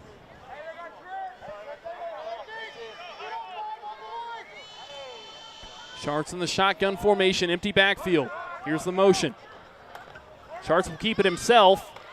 He's going to run to the outside, and that's enough for a touchdown for the Railers just before halftime. Yeah, the clock just falls under 4 minutes, and the Railers will lead, add an extra 6 on to their score here. And like I said, came out with a lot of fire, had a little bit of slow start for them, and now they're kind of picking up the pace, keeping the pressure on. A lot of these players plays both sides, so you know they're tired. So great work for them keeping it up. 2-point conversion try. And that's intercepted by the Bulldogs, and so a no good 2-point conversion attempt. Now the Railers lead the Bulldogs 41-12. Yeah, unfortunately on the extra points you can't take that one back the other way 4-6 because Polishka definitely felt like he wanted to there. So hopefully up in this next drive they will take it down and add some more points on the board for themselves here. Just under 4 minutes left to go. A lot of time left. I'd love to see what they do here right at the end. Well, if you're the Bulldogs, you've got to think you want to get on the scoreboard at least one more time before halftime, as they do trail by 29 points.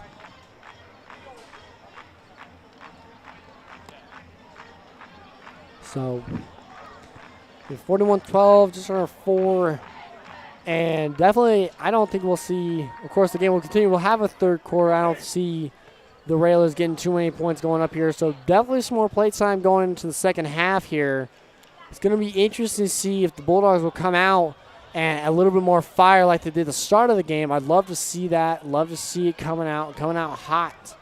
And so Ellis Railroaders just keeping up that pressure, keeping their foot on the gas, because a lot of teams, they get a comfortable lead like this and they kind of settle. And that's what a lot of teams take advantage of. And you see those uptakes, comebacks, is that a winning team at the very start kind of settles a little bit. So that's one thing they cannot do, is they just got to keep their foot down. And Aiden Aschenbrenner will be back to kick for the Railers. A end-over-end kick will go back into the Bulldogs' end zone, and the Bulldogs once again will take over on their own 15. So let's see when Polifka's back out there. We saw him take a little break there on the punt, kind of relax. And that's one thing, too. Not a lot of people on this Quinter roster, so you know they're playing both sides of that ball. And that's tiring after a little bit, especially playing full quarter, about to finish second one. So got to be able to figure out, hey, what can I do to save this energy? Polifka, he'll keep it himself. Runs up the gut and taken down by multiple Railer defenders for a gain of about 2 on the play. Yeah, another one. Just adding those extra yards, starting them off a little bit. Might see a couple passing plays here. Like I said, just keep it up. Quite simple. And might see a little bit more of that cyclicality. Might be their strength here. Keeping it straight and going. Quick passes. Maybe a little bit deep one here and there. Polifka by himself in the backfield. He'll drop back to throw. He had his man, Caden Thomas, but overthrew him just a little bit, and Thomas couldn't quite get his fingers around it, and now a 3rd and long for the Bulldogs. And I think Polifka just needs to slow down. He's definitely rushing a little bit more than he was earlier when he was making those connections. I think he just slow down, get his feet set, and that way he's able to see where he's throwing it and make a good pass where his defender can get it. He's got to realize his receiver, too, though. That's one thing as a quarterback. You've got to realize, okay, this one's pretty quick. This one's not as fast, so I got to figure out, all right, I can meet you here, but I got to meet you a little bit shorter. 3:16 left on the game clock. Polifka drops back to throw. Bullet pass across the middle is incomplete. Intended receiver number 5, Caden Thomas. Now 4th and long for the Bulldogs as their punt unit comes onto the field. Yep, another 3 and out for the Bulldogs. Polifka, like I said, a little bit more right there. Got Thomas, was pressured there from the backside, so wasn't able to convert it again. Like I said, getting tired here. Let's get a good punt and just hopefully to stop out here. There's the punt from Hargett. Picked up around the 30-yard line. And Noble is still on his feet, and he'll run it back for a touchdown, a punt return touchdown on the reception with just under 3 minutes. Another score from the Railers. Yep, right out the gate there. It's going to add on to their lead here with clock just falling under 3 minutes there from that play. And a lot of things with that one is just seeing there, the Bulldogs kind of grouped up together, and that's what allowed them to just go around Noble, just go around that one group. It was more one-on-ones there, and he's really good at that. 2-point try on the way for the Railers. High snap for Schartz, but a flag flies and a false start called on Ellis. Moving back a little bit, it's going to bring him back, and they're going to have to try to get that extra 2 points a little bit deeper. Might see kind of that spread where he runs in there, but also that option where they can choose between, hey, I can run it here, or I can just kind of dump it off. So they'll try again for 2. Schartz rolls out to his right. got his man. That'll do it for the 2-point completion. And now the Railers lead by 37. Yeah, we're going to take a look at that. Just like I said, punt right there, found it. Right here, you're going to see a bunch of Bulldogs grouped up right there. He's just going to go straight around them, get up that side. It was a one-on-one, beat him, and got to the outside. And that's one of the things, if you're on the punt team, don't go straight to him. You got, just like a kickoff, you have lanes to fill, and that's something you got to pay attention to. Is fill those lanes and not allow all you grouped up, because things like that just go around you, and all of you are now falling behind. So the Bulldogs once again will be back to receive another kickoff from the Railers with just under 3 minutes left in this first half of play. And it is just, and now the Railers are just one possession away from ending this one before halftime. Yep, about 2:54 left to go. Quinter's got to try to knock off the clock, maybe get in the end zone right before half, and at least keep the Bulldogs out, because like you said, one drive away and a 2-point conversion, and they'll be up there and end it pretty early here.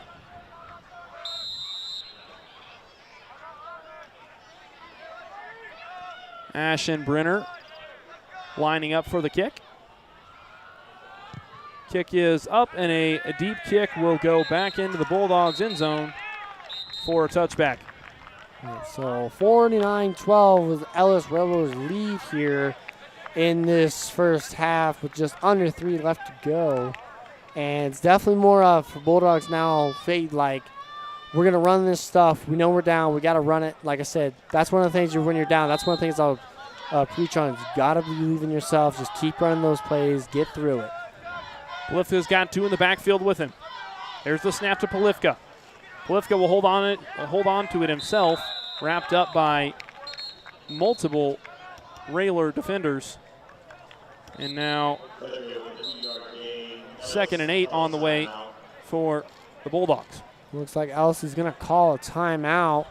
Maybe just stop the clock, because they're going to be trying to stop it, get the ball back in their hands and end this before they can go, so they don't have to go to a third quarter. Well, that's their second timeout. Both teams taking 2 timeouts, so both teams with just 1 timeout left. 2:44, that's a lot of time, honestly, that the Bulldogs have to burn off. And they've struggled the past 2 drives here, so we've got to be able to move it down the field, get a couple first downs, and then just if you want to run out the clock, kneel it to go into the halftime, come out the halftime with a fresh body, not fully, but like a little bit more fresh bodies coming in the half, maybe bring it a little bit back closer.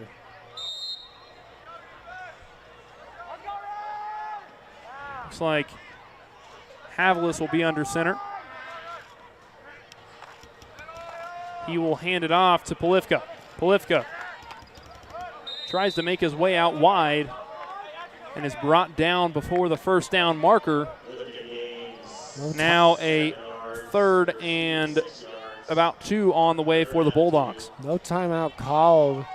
And as you see, just right there, got around that first defender, met him, and just kind of tucked that ball. And like I said, no timeout called. So they got one more, you said. Kind of stop that clock. We'll probably see it used here inside the 2-minute, but they're definitely going to meet Bulldogs. Are definitely just kind of run it as much as they can. Maybe get a deep pass here, but that's definitely the kind of last resort. Havlis under center once again. He's got 2 in the backfield behind him. And I believe that will be a delay of game on the Bulldogs. That is a delay of game and a false start on the Bulldogs. And so now that will result in a 3rd and 7. Yeah, and kind of that one time you're going to see that defender come from the back there and kind of juke at him, thinking the play was ready, going to try to help blitz. And came a little bit early. He didn't cross it, though, and that's what a lot of the teams were looking for, is get that offensive line to jump and bring him back. Same set for the Bulldogs. Havlis under center. He'll pitch it off to Polifka. Ball's loose. And Polifka just does all he can to hold on to the football. And now timeout called by the Railers. And a 4th and long on the way for the Bulldogs, who will more than likely punt this one away. Yeah, and that's a tricky situation here.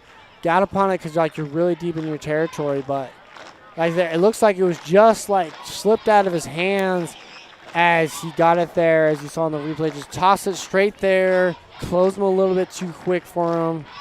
And so maybe the Bulldogs try for a 4th down conversion, but you're about 4th and 10, so that's definitely a very, very risky. So safer bet is the punt. You just got to be able to, like I said, fill those lanes so that way you're not all grouped up and you all end up being behind, so just that one guy. Well, with just under 2 minutes on the clock, you've got to expect Ellis to run their 2-minute drill offense coming out of whatever the Bulldogs do here on this 4th and long, taking a little bit of time in their huddle to figure out what the plan of attack is here. And I do not see Polifka over here on the sideline. He is in the backfield. He is deep in the backfield. So we'll see what the play call is here in just a moment. It looks like they're lining up to punt, but it's hard to say as Polifka's not usually the one who punts the ball away for the Bulldogs. I definitely think he's out there for coverage on the tackle. And more flags fly. And another false start on the Bulldogs will push them back another 5 yards.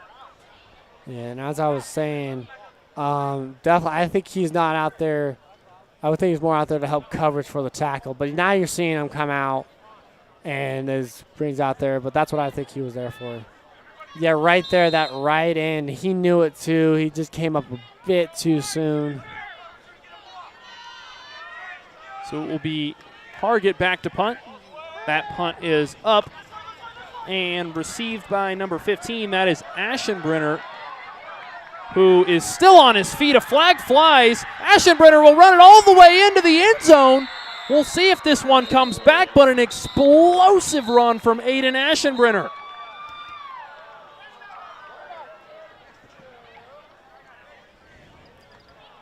Yeah, definitely something you want. Hopefully it comes back. Maybe go in the 3rd quarter right here. And maybe a hold block in the back. You saw the flag fly right across. So it is going to be a hold. So we'll bring it back. So luckily, game won't end quite there. Or won't have a chance to end quite there. So as they're brought back across back in their own territory. Minute 27 left to go. We've seen them all the way back under the 5 make the long passes. So what I was talking about earlier, let the run happen. Don't let the deep pass go. That's your mentality should be right now. Cover the deep pass, get the run later. That is what you should do if you want to bring this into the 3rd quarter. So the Schartz brothers will be in the backfield together. Got two receivers up top, one down low.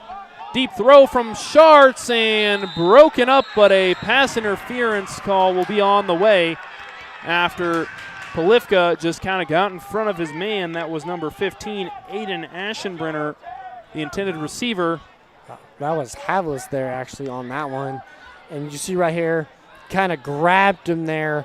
And he wasn't going fully for the ball yet, and that's what's going to bring out that flag. Is a lot of people are he's just trying to tip that ball, but he wasn't fully turned. If you're going to do that, you got to be able to look at the ball, and then look at your guy. If you don't make it seem that you're looking at the ball too, you're going to get that call.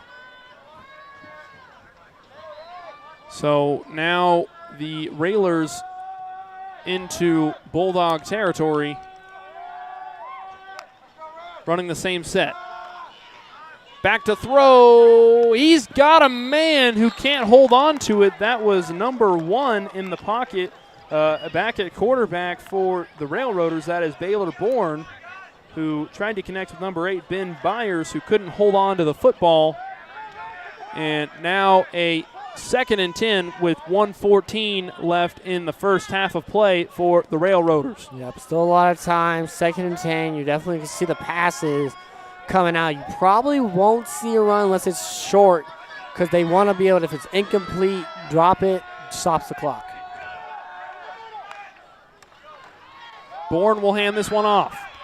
And met right past the line of scrimmage by multiple Bulldogs. And now a running clock with an impending third down. They got to run one more, and like I said, it must be something different. They might want to just take it out into the third quarter here and finish it out there with that run. I was trying to expect they were going to just keep on going for it, punch it in here, and maybe end it right here before half.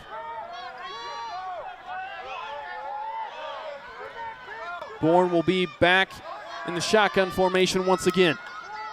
Bourne looks downfield. He'll throw it deep and doesn't have his man.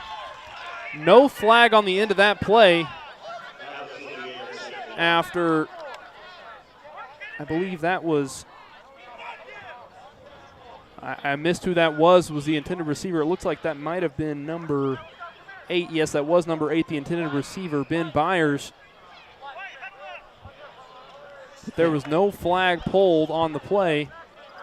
And they're trying to figure out why the whistle was. They said there's no flag out there, and he was bringing it back. So I'm trying to figure out what they're going to figure out do, because that was a great opportunity for it. So, well, it certainly looked like a pass interference.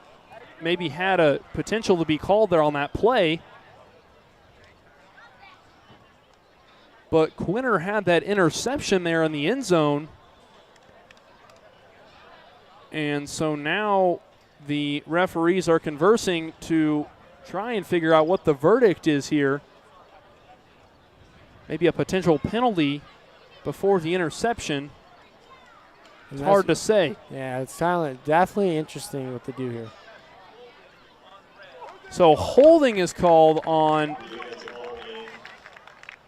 the Bulldogs, but will the Railers hold on to the football is the question. Yeah, I want to look here, look at this replay here. And defensive holding there, trying to look. And right there, if you saw right in front of Havlis, it was Polivka, and he kind of had his jersey kind of tugging in the back there.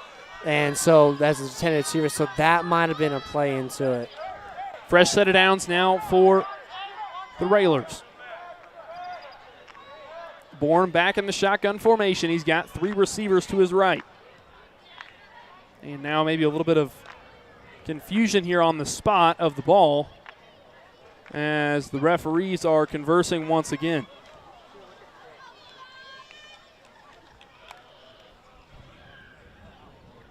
I think they're maybe trying to figure out where it should be at, possibly, as it looks like the guy holding the stick up there is trying to ask him where to move it there.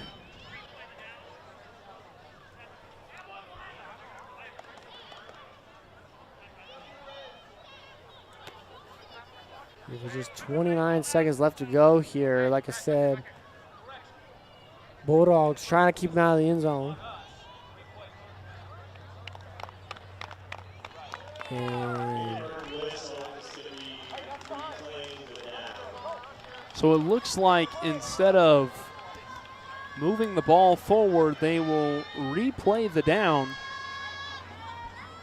And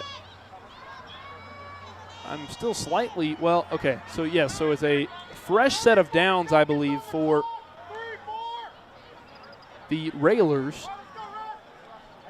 And they're going to reset the clock here. I believe I heard the coach yelling up here to 34 seconds. As you said, replaying the down. And that is correct. So bring it all the way back here. And a second down with 34 seconds left to go. So they will replay the play as if it never happened.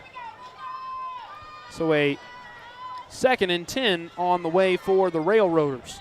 It's definitely an interesting situation, especially right here before halftime. Like I said, we didn't see any flags come out on the field, at least that we saw before they picked it up. So,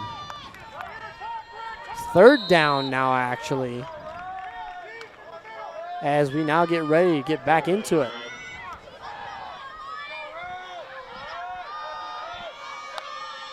Here's the snap to Bourne. Bourne will drop back.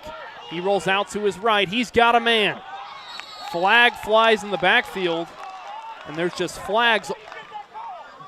Seems like just about every play right now, and the pass was complete, but the penalty will go on the Railers.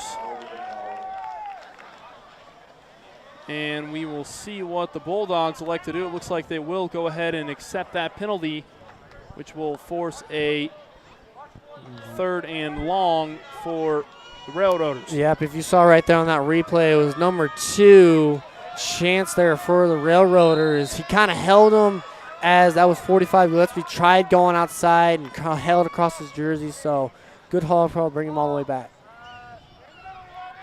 Baylor Bourne receives the snap. He'll throw it out. A flea flicker. Down the field. It's caught. My goodness. What a play from the Railers. A flea flicker. It looks like it was going to be a screen pass to Bourne.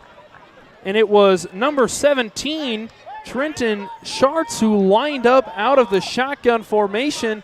He threw it out in the flat to Bourne, who then threw an absolute bomb downfield for the touchdown for the Railers, who will now go for the 2-point conversion to try and close out the game. There's the snap to Schartz, and that will do it for the ball game.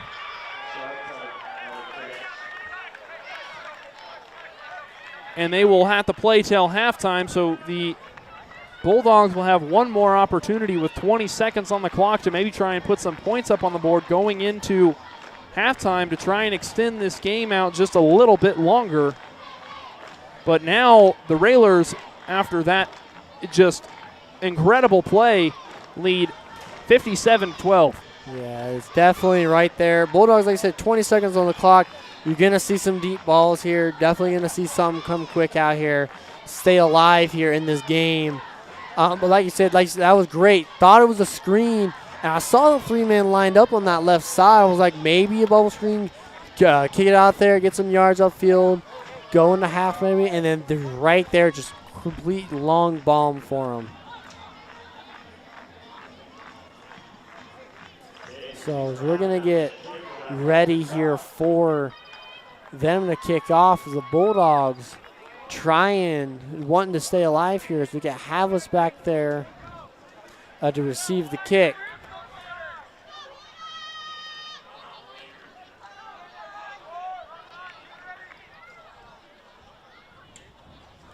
The Bulldogs are all lined up to receive the kick from the Railers. Number 15, Aiden Aschenbrenner back to kick now for Ellis.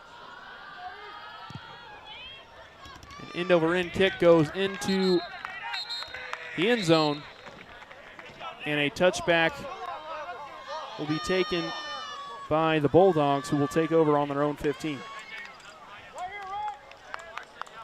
So Bulldogs got maybe 1 to 3 chances here, depending on their usage of the time on the clock to stand it. And you're definitely going to see, you're going to try to see the speed. You're going to see that trickery they've seen. Quick to the line.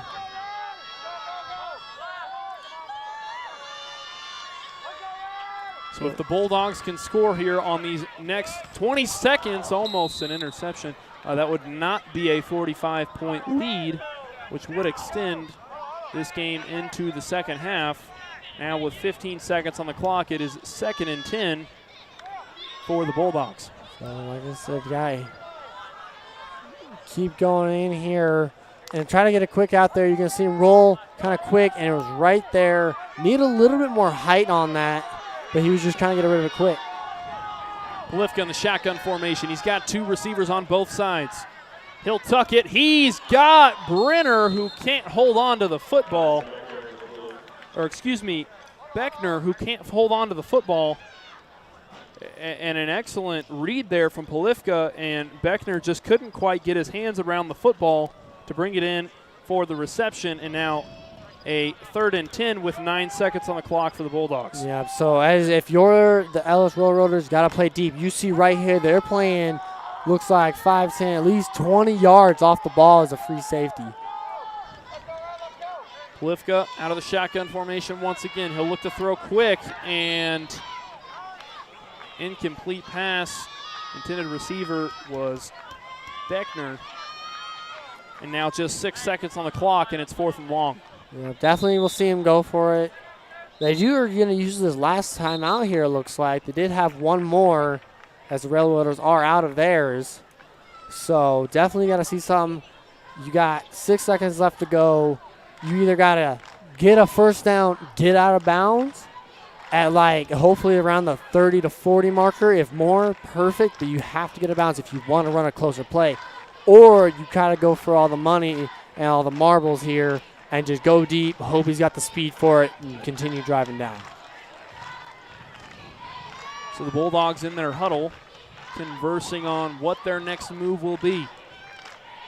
Just 6 seconds on the clock. The Railers lead 57-12.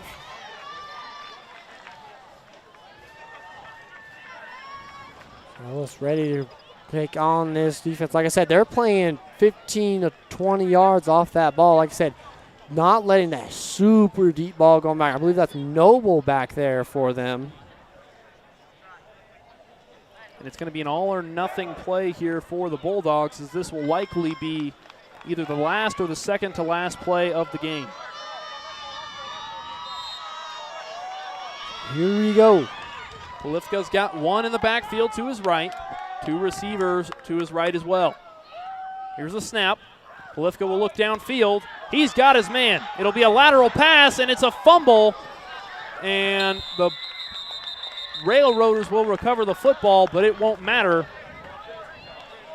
as long as no flags have been pulled on this play, which it looks like they have not been. You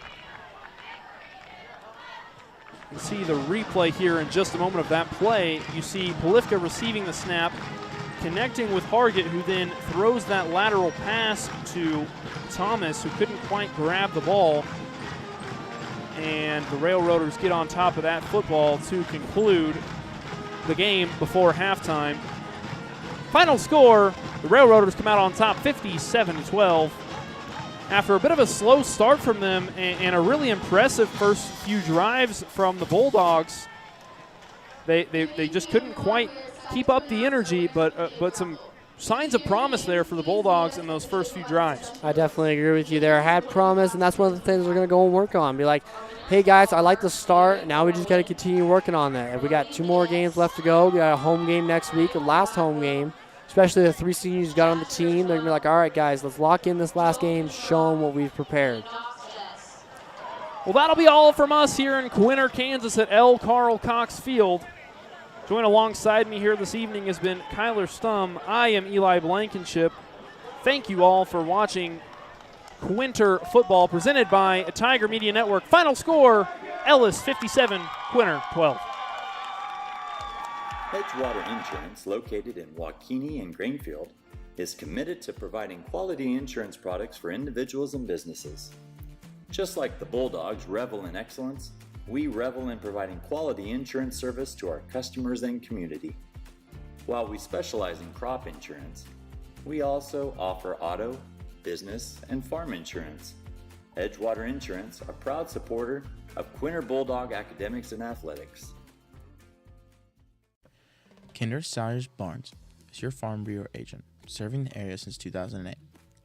Give her team a call today to learn how they can make it easy to protect things that are most important to you: your home, family, farm, and future.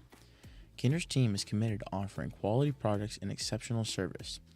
If you have questions, they are just a phone call away. Kinder appreciates the opportunity to earn your business, and she and the team look forward to showing you how simple insurance can be. GG&T Cattle Company is a 4th-generation seed stock producer owned and operated by Cindy, Garrett, Crystal, Reed, and Jessica Worth. They specialize in registered Slayers, Angus, and Optimizer cattle. Join GG&T for the 49th annual production sale on February 22nd, 2024 at their ranch south of Quinter. G&T Cattle Company, proud supporters of the Quinter Bulldogs. Golden Plains Credit Union is a proud sponsor of Quinter High School.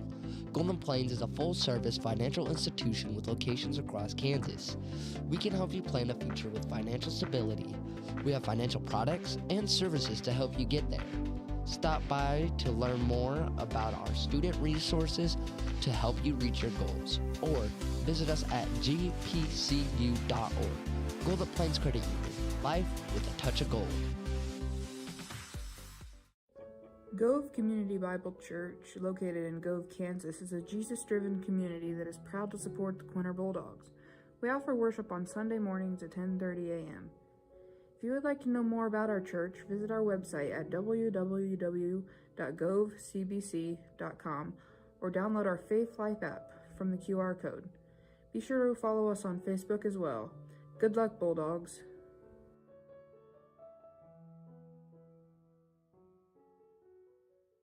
Gove County Medical Center is your 24-hour critical access hospital located in Quinter, Kansas.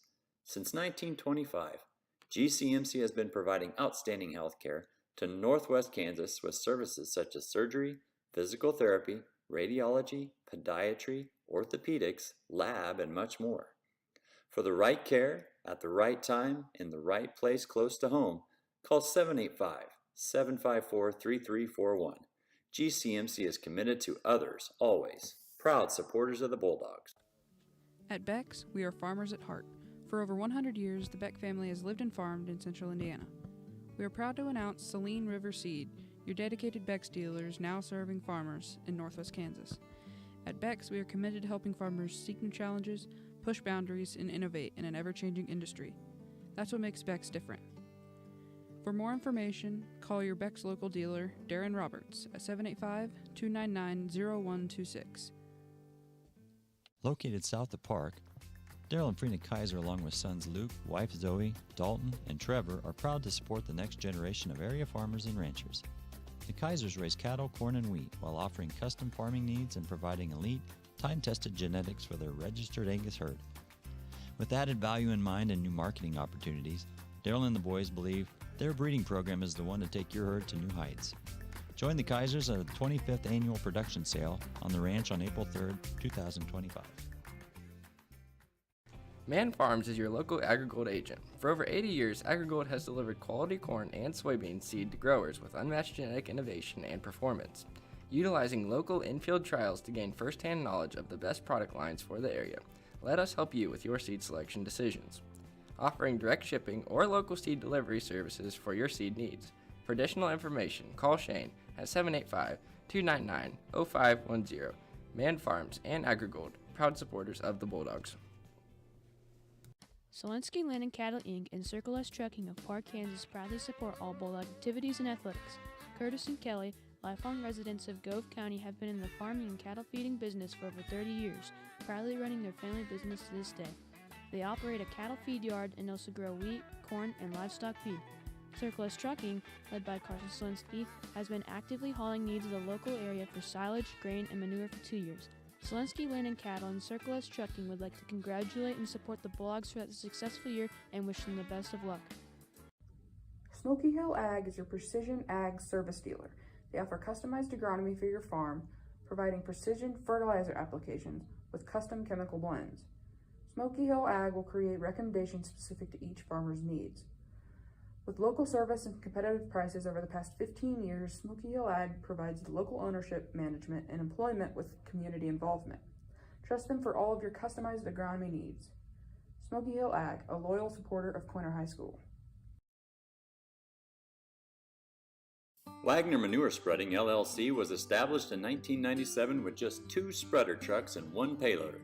It has grown into a family-owned business in western Kansas. The Wagner family, with owners Greg and Yvonne, sons Toby, Tyler, Tanner, and their families, all specialize in the stockpiling and spreading of manure. They're also available for any of your hopper bottom needs, including grain, dry fertilizer, etc. If you need pins cleaned, we have plenty of payloader experience, as no job is too big or too small. So contact Wagner Manure Spreading LLC, proud supporters of the Bulldogs. Harmony Farms, Kansas is a sixth-generation family farm located in Decatur County, Kansas. It was founded in 1878, and we still farm the original homestead. Harmony Farms, Kansas has been certified organic since 1987, and we're certified by the Organic Crop Improvement Association, National Organic Producers, and in Canada with the U.S. Canadian Equivalency Program. Harmony Farms offers certified organic wheat, milo, and millet both in bulk and individual packaging along with individual bags of whole wheat flour. Harmony Farms, Kansas, a proud supporter of Quinter schools.